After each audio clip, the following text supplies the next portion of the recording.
pastor of the parish was noticing all of a sudden a faithful Catholic did not come to church. He was a very faithful Catholic, a good man, but he didn't come to church. So he thought one day, let me go and visit. So he went there and visited. He was a very poor farmer, working in the field all the time, in his own livelihood.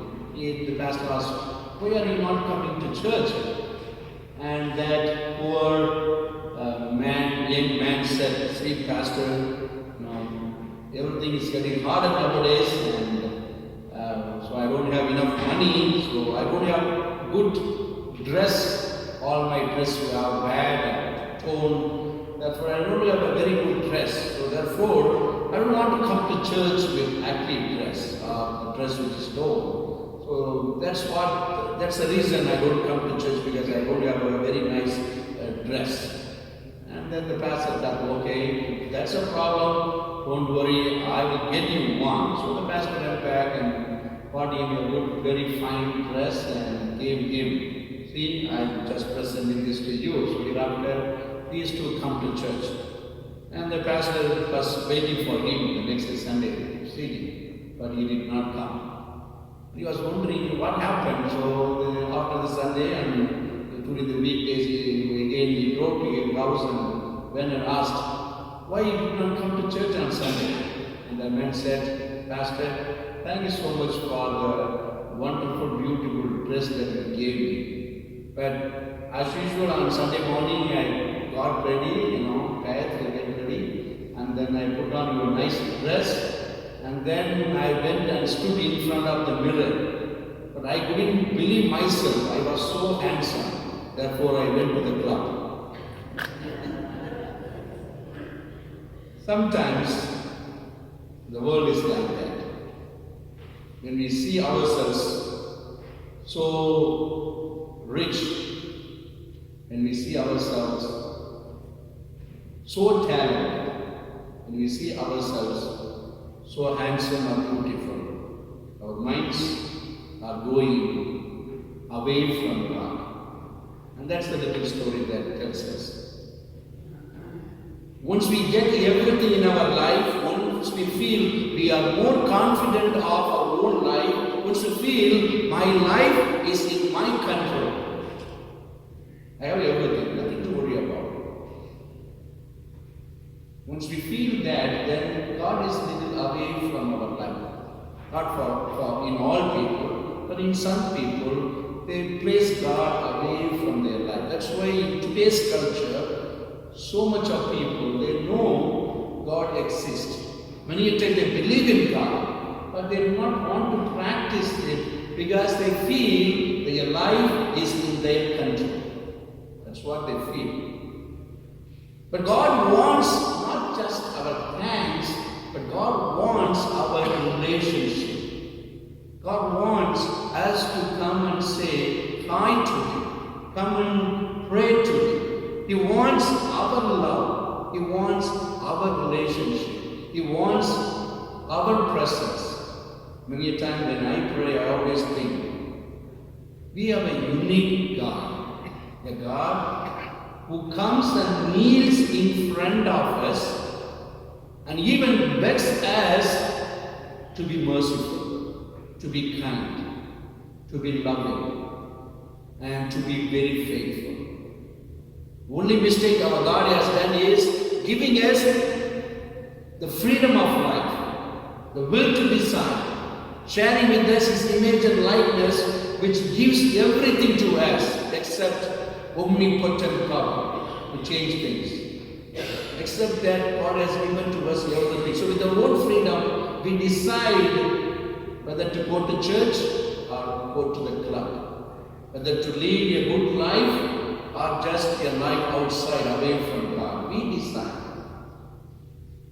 But God is waiting for us to come back. And that is the liturgy today. The harvest is abundant, but the laborers are few. That's what Jesus says. There are people outside still not able to realize the presence of God in their life. Even if they realize, they are not practicing it in their life. Therefore, we need to pray. We need laborers. We need good men, good Catholics to bring them back. Beautiful first reading today as we read, God says to the people of Israel and through Moses, tell my people, you are my possession. God created everything. But through Moses God tells, you are my possession and dearer to me than all other people. What God wants for the people of Israel? The closeness, their relationship, calling God their own dad and becoming the children of God. That's what God wants. And for that, what God has done to the people of Israel out of slavery, did 10 miracles to change the minds of the Pharaoh and his Egyptian. As they were coming out, breaking the sea into two, dividing the sea, they crossed through the Red Sea. Out in the wilderness, they were suffering. Out of the rock, He gave them water. Out of sand, He gave them food. So as to instill in their heart, I am their God, and they are my people. God did everything and brought them back out of the wilderness. Now, through Prophet Moses, God tells His own people, not so much of gratefulness that He wants, but He wants them to be His possession. Dearer to me than all other people. Live your life like that. Be close to me. That's what God wants. But are we close to God? Are we coming to church or going to the club? Again, the second reading also very beautiful. Many a time I meditate on that. While we were still sinners, Jesus died for us. Not we are so talented, not we are so gifted, not that we are so righteous, not that we are so good people. God came as a human and died on the cross. No, we are sinners.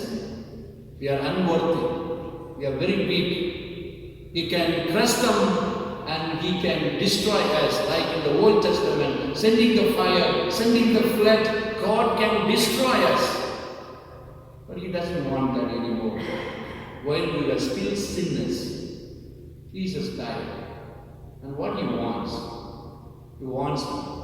us to be very close to Him. Come nearer to Him, not going further away. Even if you feel that you have sinned, God has given us the confession. Forgive yourselves, not 7 times, but I say 77 times.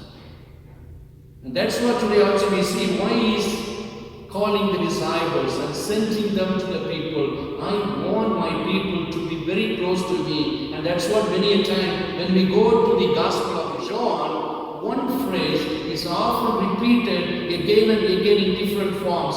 I live in the Father, and Father lives in me. And Father and I are one, not two. The Father dwells in me and I dwell in the Father. Anyone who dwells in me dwells in the Father. What God wants, the closeness, the loving relationship with one another. That's what God wants from us, and that's what many a time every father do. Fathers, they make a lot of sacrifices in their life. And we all know that. And what do they want from their own children? Not money or property, not wealth or even gratefulness. What they want, that closeness. Be close to me. Be loving. And that's what every dad wants. And today we celebrate Father's Day. That's what we are called to give our closeness. But today, because of this modern society, the children are scattered throughout, living far away. But that has to change. Living close to mom and dad, close to God is the way of life. And that's what God wants from us. And that's what perhaps every family wants. And I have been here 8 years. When family moves, especially when the elderly couples are moving, the only reason for them to move, they would like to close to their own own children and grandchildren. I've seen. Why are they moving? Only reason we would like to be very close to our children and grandchildren. The elderly couples are moving, not the young children are moving. That's what need to be changed. What we need to be very close to our own family, close to our own God. God is the dad of our family. That's what God wants. And how do I give? Let us